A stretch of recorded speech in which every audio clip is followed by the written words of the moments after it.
I deem this important enough. When sleep refuses to come, I think of our wedding night. How you welcomed me to the marital bed. How after, when you fell asleep, I lay there watching your delicate face. For all its beauty, I detested its fragility. A rage swelled up inside me. I abhorred that bed, how its softness threatened to swallow us up.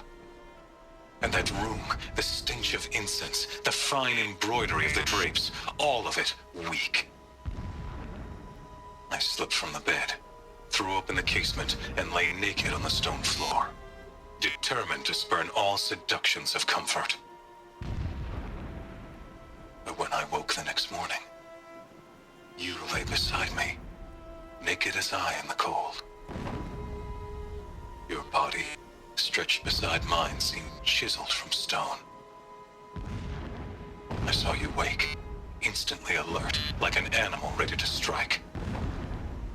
You said nothing. You did not have to. Already you had shown me beyond doubt that we were meant to be.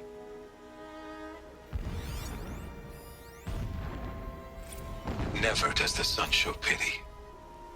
And yet, when my wife died in birthing, and in dying into the life of my child unborn, I pitied myself. My lord sensed this, but instead of casting me down for weakness, he cast upon me a radiant beam of honor. He ordered my kin buried in the sacred caves reserved for royals and heroes. Unimaginable. Never again would I doubt that I am the chosen of the sun. Never again would pity find a place in me.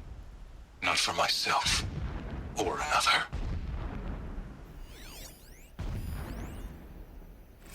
When I first set eyes on the buried shadow, I trembled. Was I not the chosen of the sun? A blazing light of faith to shred and scatter darkness? Was it not my place to destroy this devil? But High Priest Bahavas instructed me in the prophecy, and set right my frame of mind. The murder of the true Sun King broke the cosmic cycle short of completion. The whole world cast into darkness, doomed.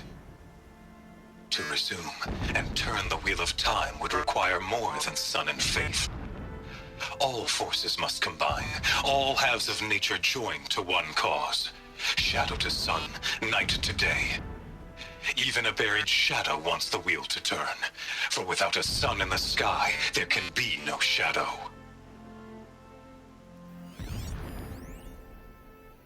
My lord, the 13th king of the Karja Sundom was murdered, cut down by cowards who mistook firm rule for madness. Ever the strong are beset upon by the weak.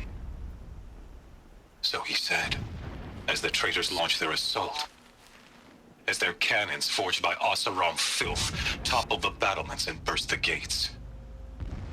I would have fought to the end, but it was his will, the will of the sun, that I lead the prince and queen into the west, to safety.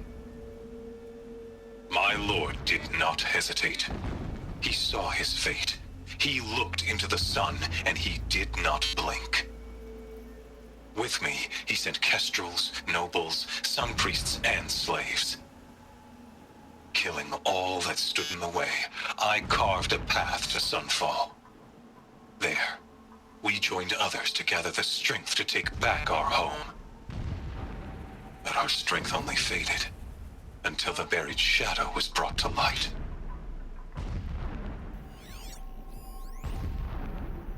So long as King Itamen languishes at Sunfall, coddled by his mother, he will never learn the true lessons of the sun.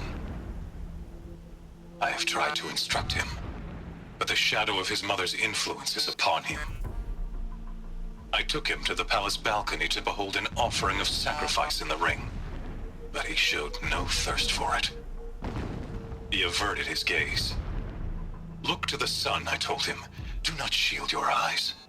In all things, it is absolute. One day, it nurtures life, and the next, scorches life away. It burns the skin of champions and wretches alike.